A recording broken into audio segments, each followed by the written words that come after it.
It is our champion evaluator, Toastmaster Ajit Kumar.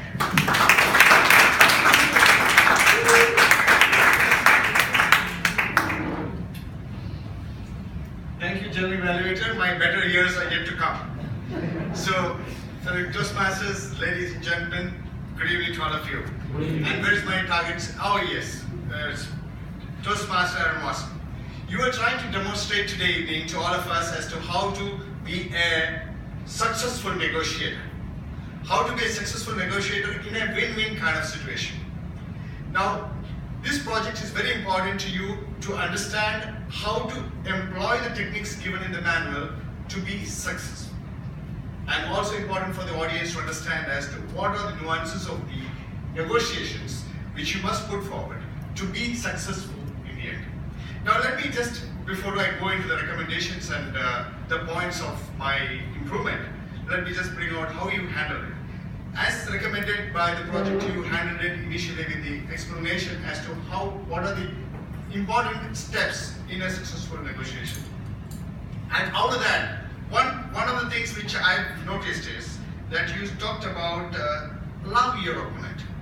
That's not really necessary, because you want to get out many things from your opponent.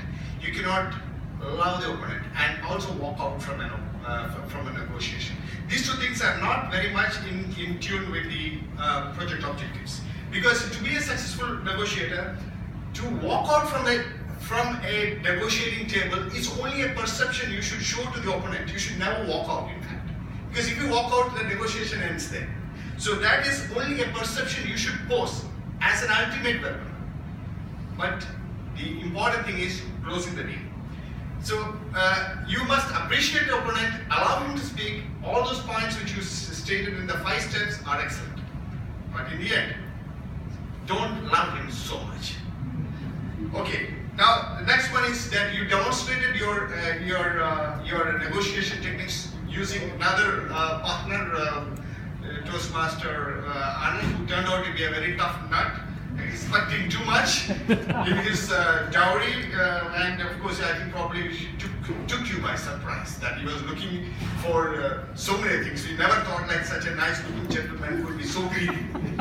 It happens sometimes, don't let it. So it's also important that during the negotiations, you should always lead your opponent. You are the leader.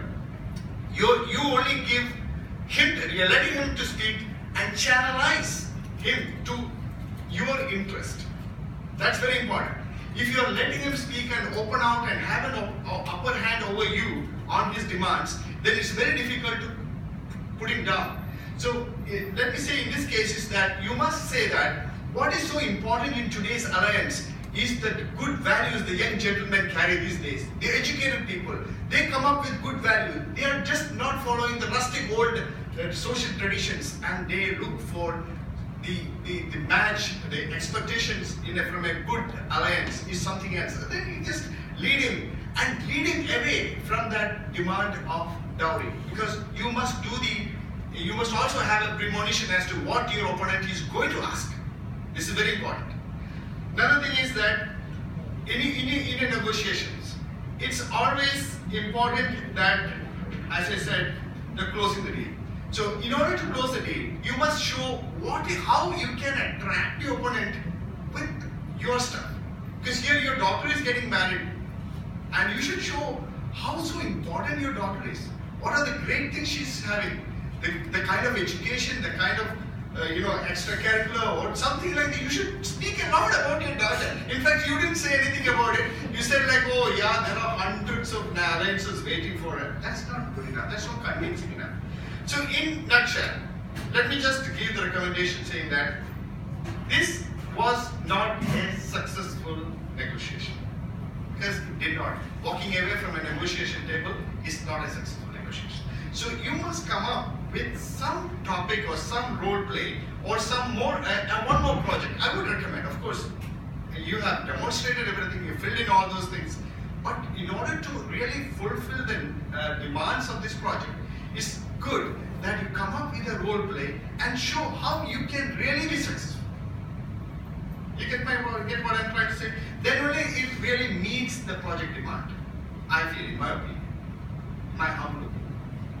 Okay, so otherwise, it was very well crafted, and you brought out certain aspects of some of the evils of the social thing, and how you strongly disbelieve in those aspects. That's not the intent.